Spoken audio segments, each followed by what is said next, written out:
Hello friends, welcome to my channel quick and clear academy. तो आज का हमारा जो वीडियो का टॉपिक है सेल का पार्ट 3 है। पिछले वीडियो में मैंने सेल का पार्ट 1 और सेल का पार्ट 2 पढ़ाया था। अगर आप लोगों ने वो वीडियो नहीं देखा है तो प्लीज़ मेरे चैनल पे जाकर वो वीडियो देख सकते हैं। ऊपर स्क्रीन पे इसका लिंक भी शो कर रहा होगा। ओके, तो वीडियो स्टार्ट करने से पहले मैं पिछले वीडियो को जो मैंने पढ़ाया था उसका रिवीजन करवा दूं। मैंने क्या बताया था कि सेल क्या है। सेल है structural functional unit of life. उसके बाद मैंने बताया था सेल थ्योरी, जो दो साइंटिस्ट कैल्डन एंड सेकवान ने दिया था। ठीक है, सेल थ्योरी के अंदर क्या क्या उन्होंने बताया था वो मैंने बताया था। ठीक है, उसके बाद दो तरह के सेल होते हैं, एक प्रोकैरियोटिक और यूकैरियोटिक। ठीक है, उसके बाद मैंने बताया था सेल स्ट्रक्चर। सेल स्ट्रक्चर में 3 लेयर होते हैं। कौन कौन से वो लेयर थे? सेल वाल था, फिर था प्लाज्मा मेम्ब्रेन, उसके बाद प्रोटोप्लाज्म। ठीक है, प्रोटोप्लाज्म में ही मैंने बताया था कि न्यूक्लियोप्लाज्म होता है और साइटोप्लाज्म होता है। साइटोप्लाज्म में जो बहुत सारे ऑर्गेनेल होते हैं। ठीक है, 1 बाय 1 मैंने ऑर्गेनेल को स्टडी करवाया था। कौन कौन से वो ऑर्गेनेल थे? जैसे Golgi apparatus, endoplasmic reticulum, mitochondria, lysosome और प्लास्टिड, और लास्ट में मैंने बताया था न्यूक्लियस के बारे में। ठीक है, न्यूक्लियस जो क्या होता है वो होता है डायरेक्टर ऑफ द सेल। ठीक है, या फिर कंट्रोलर ऑफ द सेल, यानी कि जितना भी वर्क होता है सेल में सारे ऑर्गेनेल में, उसका कंट्रोलर क्या होता है? न्यूक्लियस के हाथ में होता है। ठीक है, न्यूक्लियस में ही मैंने बताया था कि न्यूक्लियोलस में, ठीक है, उसमें क्या होता है कि न्यूक्लियोप्लाज्म में क्या होता है कि न्यूक्लियोलस होता है और एक होता है क्रोमेटिड मटेरियल। ठीक है, न्यूक्लियोलस जो होता है वो किसका बना रहता है? आरएनए और प्रोटीन का। वहीं क्या होता है? क्रोमेटिड मटेरियल होता है डीएनए और हिस्टोन प्रोटीन का बना रहता है। तो इस क्लास में हम पढ़ेंगे कि जो क्रोमेटिड मटेरियल है वो कैसे क्रोमोजोम में कन्वर्ट होता है, उसका प्रोसेस। ठीक है, तो क्रोमोजोम क्या होता है? थ्रेड लाइक स्ट्रक्चर होता है। ठीक है, जो कि क्रोमेटिड का ही पार्ट होता है। ये कब विजुअल होता है? During the cell division. ठीक है, ये जो क्रोमेटिड ये जो क्रोमोजोम है, क्रोमोजोम क्या 2 क्रोमेटिड से मिलकर बना रहता है। ये जो क्रोमेटिड है आपस में जुड़े रहते हैं किससे? सेंट्रोमेयर से। ठीक है, अब अगर हम स्क्रीन पे इसका स्ट्रक्चर देखेंगे क्रोमोजोम का, तो इसमें क्या है? एक बीड लाइक स्ट्रक्चर बहुत सारा। ठीक है, ये बीड लाइक स्ट्रक्चर को ही हम क्या कहेंगे? जीन कहेंगे। जीन क्या होता है? हेरिडिटरी यूनिट ऑफ लाइफ होता है। यानी ये इसे हम आसान भाषा में ये भी कह सकते हैं कि जीन क्या होता है? Carrier of genetic information from one generation to another generation. Okay, gene जो होता है, जीन किसका बना रहता है? डीएनए का। ठीक है, अब डीएनए के बारे में हम डीएनए को हम ये भी कह सकते हैं कि ये हमारा क्या है? हेरिडिटरी यूनिट ऑफ लाइफ, यानी कि जीन का ही ये पार्ट है, यूनिट है। तो हम क्या कहेंगे कि DNA hereditary unit of life होता है। ओके, तो जीन जीन का मैंने बता दिया डीएनए। ठीक है, उसके बाद मैं बताऊंगी कि है ना बहुत सारे ऑर्गेनिज्म में, जैसे प्रोकैरियोटिक में केवल एक क्रोमोजोम पाए जाते हैं। ठीक है, इसका जेनेटिक मटेरियल डीएनए होता है, लेकिन एक ऐसा वायरस है जिसमें क्या जेनेटिक मटेरियल क्या होता है? आरएनए होता है।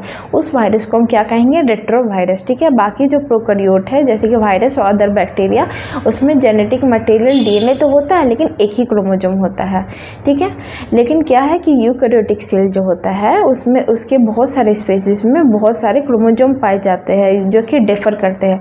अगर एग्जांपल के तौर पे ले, ह्यूमन में क्रोमोजोम का पेयर कितना होता है?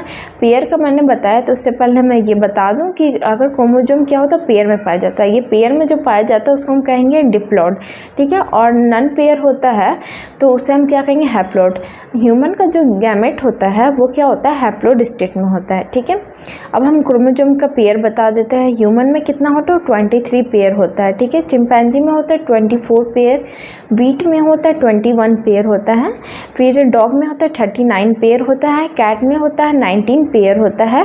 उसी तरह अगर हम पी का बात करें, मटर, उसमें कितना होता है? 7 पेयर। एस्कैरिसिस में कितना पेयर होता है? एस्कैरिसिस में होता है 1 पेयर, और हॉर्स में होता है 32 पेयर। ठीक है, तो हमने देख लिया कि यूकैरियोटिक में डिफरेंट स्पीसीज में क्रोमोजोम की जो संख्या है वो डिफर करती है। ठीक है, अब हम न्यूक्लिक एसिड की बात करेंगे।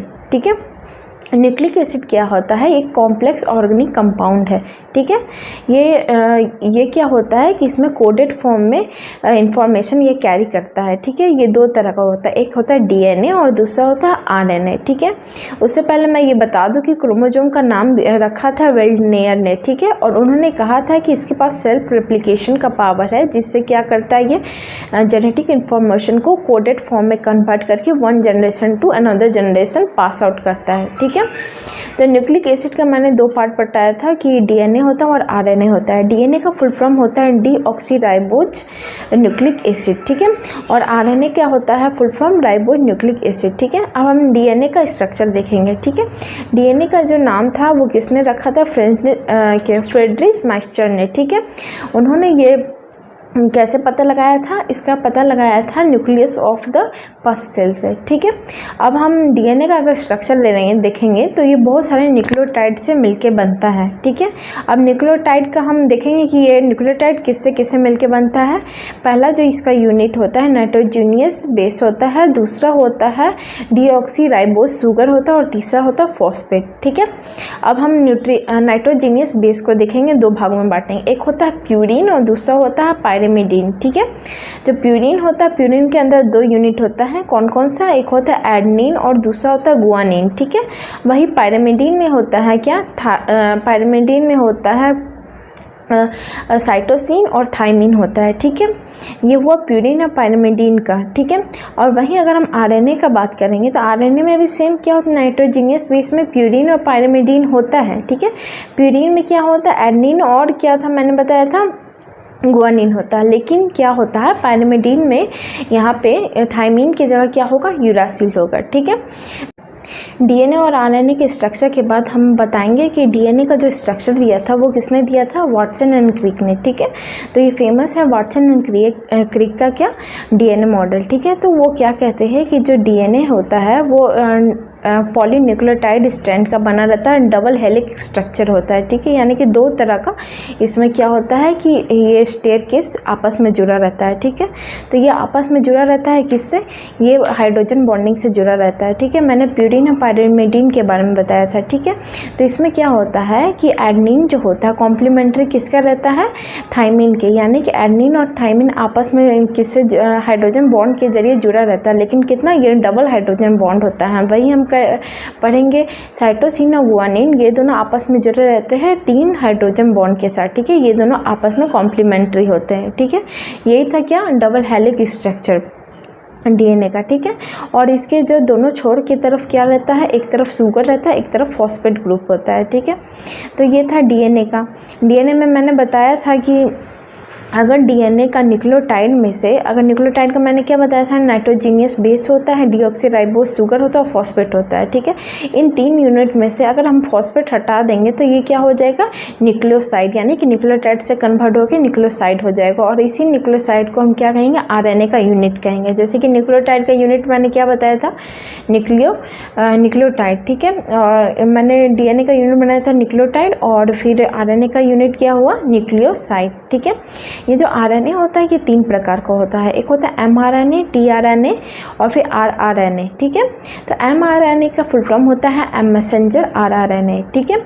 तो मैसेंजर आरएनए का क्या काम होता है कि ये message from the nucleus of the DNA के न्यूक्लियस से ये इन्फॉर्मेशन कहाँ पहुँचाता है, ये साइटोप्लाज्म में पहुँचाता है, ठीक है।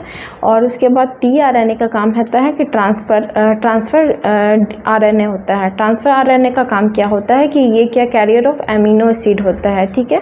ये पास आउट करता है कहाँ, राइबोसोम में, ठीक है। उसके बाद आरआरएनए होता है, आरआरएनए का नाम होता है राइबोसोमल आरआरएनए, ठीक है। इसका काम क्या होता है कि प्रोटीन सिंथेसिस का काम होता है, और ये कहाँ पाया जाता है, राइबोसोम में, ठीक है। तो मैंने एक मैसेंजर आरआरएनए का बात बताया था। मैसेंजर आरआरएनए में जैसे कि जब जो कोड होता है वो कॉपी होता है from the nucleus of DNA nucleus से साइटोप्लाज्म में, तो उस प्रोसेस को हम क्या कहेंगे, ट्रांसक्रिप्शन, ठीक है। तो हमने डीएनए पढ़ लिया, डीएनए का स्ट्रक्चर पढ़ लिया, आरएनए पढ़ लिया, ठीक है। तो ये था हमारा पूरा कंप्लीट सेल का चैप्टर। तो मिलते हैं फ्रेंड्स हमारे नेक्स्ट वीडियो में। अगर आपको ये वीडियो पसंद आया तो प्लीज़ इसे लाइक करें, सब्सक्राइब करें और शेयर करें। Thank you.